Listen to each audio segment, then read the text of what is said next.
мора сите чинители во овој процес на градење да бидеме доволно сериозни и одговорни, особено ќе кажам во поглед на постојните објекти, како што рековте, да не сакам сега да употребам некој поексплицитен збор, надградуваат, доградуваат, бидејќи пак ќе кажам, тие си се окей за времето во кое биле изградени и согласно кои стандарди и кое знаење тоаш било изградено. Не велам дека не постојат методи и постои начин како може тој објект да се доведе во некоја, ние викаме, зајакната состојба. Меѓутоа, пристапот, како што видовте, ако е несериозен, апсолутно земјотресот ќе ги открие сите фалинки.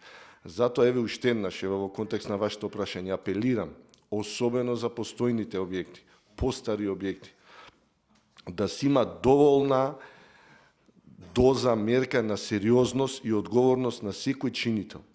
Значи, ние имаме повеќе, едно е законот за градење, друго е закон за просторно-урбанистичко планирање.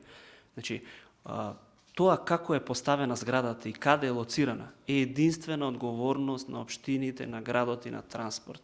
Значи, тоа не е одговорност на градежните компании. На градежните компании е одговорноста објектот кој што го градат, кои што учествуваат во градба, независно дали е изведувач, инвеститор или надзор.